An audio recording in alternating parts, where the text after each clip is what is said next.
Alright, shalom my people, we right back.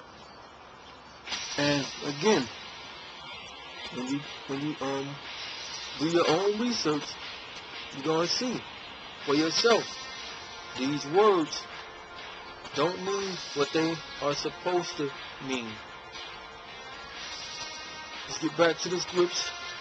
Like I said, we're gonna do Christ now. I'm pretty sure most people already know about Jesus, knowing that the J has only been around for nearly 400 years, that his name couldn't possibly be Jesus. You know what I'm saying? Of course, we got some Israelites who still say, well, that's got to be his name.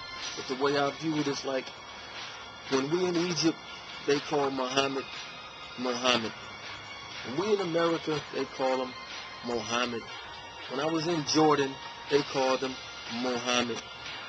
So why didn't they transliterate his name? Why didn't they transliterate most anybody else's name? You know what I mean? But the Josephus tell you that the Greeks always take people's name and make it sound good in whatever they're using. But let's get back into this though.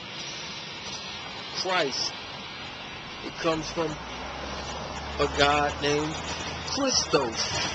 This is also a very popular name amongst the Greeks. It means good. Well, people will say, well, wasn't Christ the Messiah? Wasn't he good? Well, he himself said, why callest thou me good? There's only one good. That's the Father. That's his own words. That's his own words, not mine. But I follow the Messiah, the Hamashiach. Got that? I follow the Hamashiach. I don't worship him, but I follow him. It's that he's going to the Father. He's with them anyway, but that's another topic. So, Christos, Christ comes from Christos, which is again a pagan god. From G554, anointed, that is the Messiah, an epithet of Jesus Christ. So, when you really go into this, look up Christos. It goes right with Christoph, the god that's over there in India. It all ties right in. So they make sure that they didn't call him by what he was going by, his Hebrew name or title, which is Hamashiach, but they switched it and go with Christ. So they also can get that Christianity stuff and sneak it in on them. Also using Lord.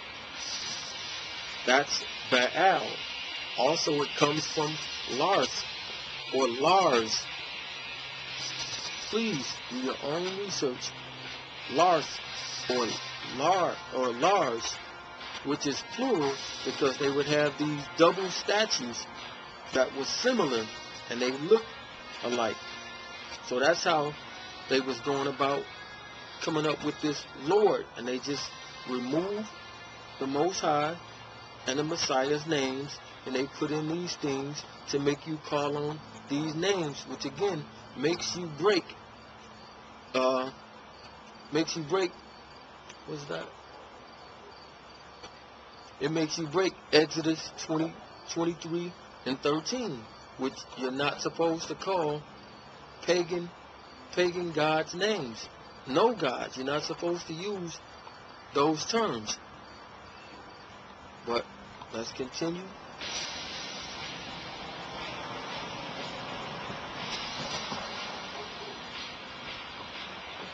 Now, this is every day. So people that say that I'm not religious, so I don't mess with that Bible.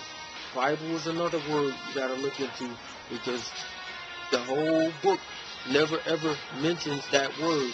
That's also God's name. Comes from Biblios or Biblia. That's a female God's name. That's also, you need to stop using that. Also, we gotta just say the book or the Torah or something of that nature. But these are the names that everybody do on a daily and break what he says. The days of the week. How did they get their names? If you know the scriptures, it never ever gives any day a name except one. Only one day the Most High named, and that was the seventh day of the week, the Sabbath. The rest of it is just day one. On the first day of the week, on the second day of the week, on the third day of the week, fourth, fifth, sixth day of the week.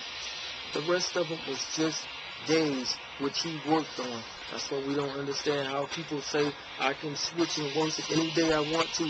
No, you can't. You don't have the power. You're breaking what he says. But that's another subject. Again, let's get into the names. It says, although originating in Roman mythology, many of our names for the days of the week came from the Vikings. Let's get into it. Sunday is a tribute to the sun. You want to know they was worshiping the sun, which made it their God?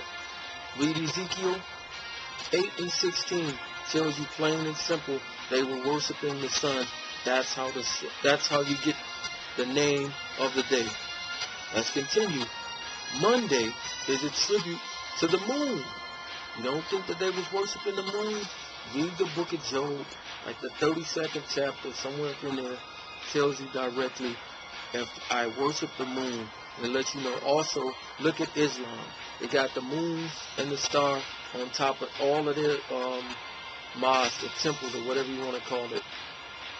But that's what they also were doing. So, that's moon. That's how we get it. Moon day. Tuesday is from the Germanic war god two. Get it? Germanic war god two. So every time you say this day's name, you're breaking what Exodus said to do, not to do. Let's keep going. Wednesday takes its name from the Germanic sky god Woden. Now some people will say, well, no, that's not. That's not right. That name came from this. Remember at the Tower of Babel, everybody spoke one language. Well, they all were worshiping the same different gods, but now, since he speaks Chinese, he called the same god a different name than the other guy, who he speaks Greek, or Greek, you know what I'm saying? So, it's the same god, but with a different name. That's how that goes. Wednesday takes its name from the Germanic sky god Woden. Thursday is from Norse thunder god Thor. They just had a big movie about this dude. So a whole bunch of people was breaking what was written. I'm going to see Thor. Not even knowing that they were sinning because they was using this title and his name. Friday is from the Norse love god Frigg. Friday is from the Norse love god Frigg. And then they put the pagan name also on the Sabbath. Saturday is named after the Roman god Saturn. You see that? So every time you're saying the names of the days of the week, with probably the exclusion if you're not doing the sun worship or the moon worship, with all the rest of the days, when you name them, you're directly breaking what Exodus 23 and 13 says not to do. You're directly breaking it because you're using these titles to these names, and we're not supposed to do that. But come right back. You got the planets and the months. Come right back, yo.